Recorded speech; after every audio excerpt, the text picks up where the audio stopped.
Howdy folks, howdy. Sean Brock here with you. Don't forget to subscribe if you haven't done so. Back on the hat of the week. A little bit later this week, I just got off the Carnival Vista. Went down to Roatan and Belize and Camel, Mexico.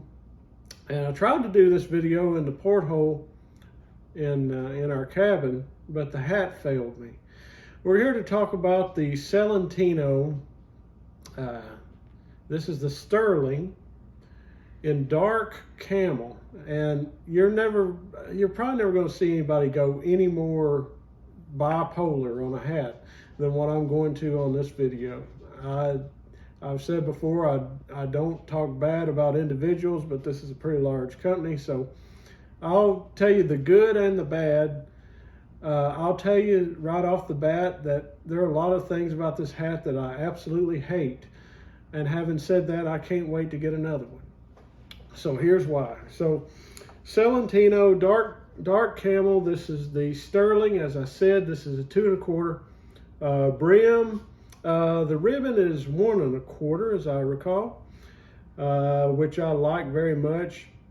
The brim does flange pretty nice. This is a 100% rabbit fur hat.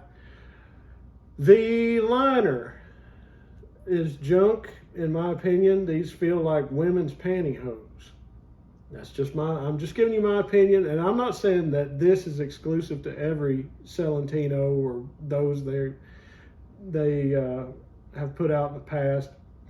Because I remember seeing them like at Bat Sakes.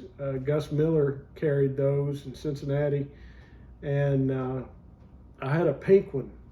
I might get a pink one again, but these come in a lot of colors in the Sterling. Pink, purple, red, about 3 different shades of blue, green, obviously your black, charcoal, steel, bone, brown, just a ton of colors. Banana yellow, I think they have 22 or 23 different colors from way out there to very casual. And that part about it I love. So I mentioned the liner not being quite up to snuff. I think also the sweatband is not up to snuff. This is pretty thin leather. It's very slick. It's not textured like you'll find on a lot of Stetsons, or if you get some from a custom hatter, get into bespoke stuff. It's not like that. This is pretty thinner leather that's pretty slick. Also the reed, and I'm not saying that this is exclusive to the brand. I'm just saying this hat. They sewed the reed, which is behind the sweatband, in such a fashion that the stitching is actually contacting your forehead. So you're always getting a little bit of an itch there from the stitching. It's not down here closer to the outside of the brim of the hat. It's way fuzzier than it should be. The pouncing job done on this was very poor. The sweatband, there's pretty big, just a hump in there that I just wet my finger and smoothed that down, and when I did that, it changed the color of the gross grain on the outside, so I had to go all the way around and spot it. So probably not the best hat to wear if you're going to be out in the rain very much, and I'm not saying that just because it's rabbit fur. I'm also saying that because of the color of it. So having said all of that, I love this hat. I really do, and here's the reasons why I do like it. I really like the shape. This is 4 1/2 is the crown on this. They do a pretty deep teardrop. They do the lines are very refined. There's nothing that's really subtle about them. They're pretty sharp. The feather in it is really nice, nice pheasant feather. And on the shank of the feather, they actually have wire wrapped around it. So the feather doesn't come out just willy-nilly like some hats that you would see. The brim, I feel like, unlike some of my Stetsons or some of my other hats, this is a little more versatile as far as casual or dressy.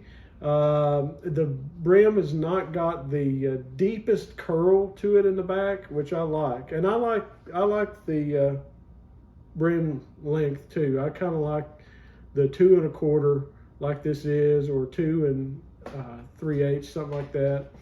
A little bit better than 2, but you know, I'm pretty tall and broad-shouldered, so and I'm constantly doing this, which makes no difference in the world, because there's just fuzz. There's just fuzz. Whoever pounced this thing, I don't know how their brains split up. Well, maybe not that far. But the other thing I like about it, I'll put it on, is their hats have a trolley cord, and I like and don't like that. I like it. If you're not familiar with a trolley cord or a wind cord, so you got your button there, and you can put it through your buttonhole. This wasn't originally designed just for you to stick a carnation in. This is the purpose of the buttonhole. So you can put your wind cord or your trolley cord through there, and it don't get blown off. Well, if you leave it the way it is from the factory, it'll definitely get blown off. They barely stitch these things on. They're more for show than for utilitarian purposes.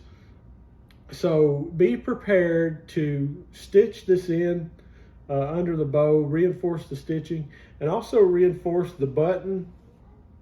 You know, another interesting thing about these, back in the day when the FBI used to wear these were actually used, some of the first technology that they used for speaking to one another and spying on people was the wind cord was incorporated into that. They actually were able to get lapel mics and in certain situations not be so suspicious, which is kind of neat. But anyway, you will need, if you're going to use, even if you're not going to use a wind cord on these hats, you're going to need to reinforce that. Eventually, when I said I was going to do a video on the ship with this hat, the reason that I didn't is because I went to take the wind cord off the crown of the hat, and the very first thing that happened was the button came off. The day I got the hat, my wife reinforced the under the bow, because my daughter picked the hat up and the wind cord just broke away completely away from the hat. So to store these back on the hat, just do this, and you can just take your button, you can float it around wherever you like it. I just put it on the side and put your wind cord. If you take your thumbs and just lift your ribbon a little bit, these will actually stay down pretty good underneath the ribbon. It almost creates a little bit of a shelf there, you know, where the hatter's not, where the break line of the hat has been created, and the ribbon, it'll hold in there pretty good. But you want to reinforce that. But that's a really cool feature of these hats, and I really, really like it. I really like it. I like it both for actual use, but I like the look of it too. It's just real cool and old school to have a trolley cord or a wind cord on a hat. What else can I tell you about this? I got it from Henry the Hatter. There's some very good hat shops that deal in these. Henry the Hatter in Detroit. Meyer the Hatter, absolute wonderful hat shop in New Orleans. The Meyer family are excellent people, very good customer service. JJ Hat Center in New York. You might know them from Kevin at JJ's. He does a hats and guitars channel and has a really good channel, a really good resource on hats. They deal in these. They changed the names though. I think they call the Sterling the Hudson, if I recall. But anyway, you'll be able to tell them apart because these are the only ones with the unbound brim. You know, they have the raw edge brim, which is again just a nice clean look. I want to get one of these like in a steel or a charcoal or something like that. I don't know. They have so many colors. I'm like a kid in a candy store. But I got this from Henry the Hatter in Detroit. Dealing with Henry the Hatter is just fine. It's a little bit clinical experience for me. I have nothing bad to say. I ordered the hat. They shipped it about 2 days after I ordered it, and it was what it was supposed to be. Of course, when it arrived, because the weather's so hot in South Texas, I only had this, I don't know, 6 weeks, something like that. 4 weeks, 5 weeks, I don't know. But the weather being so hot, it sat in UPS warehouse over the weekend, so these feel even worse when they're hot. The best thing to do is just take them out, let them set up a little bit. Anytime you're going to let your hats sit around, if you don't know, you always sit them on the crown. You don't sit them on the brim. And like I said, this brim flanges up and down. Another thing I like about these is the bow. This is a really, I don't know why I like this bow so much, but I really do. I really like the bow on these hats. But back to Henry the Hatter. I don't know. They did very well, and they have a good stock of these in several colors. Like I said, this is the dark camel, and you can go out and find them. You can find them on eBay. You can also go to the website for Selentino. They've been around. Their parent company, they're out of the Czech Republic. Their parent company is Tonak,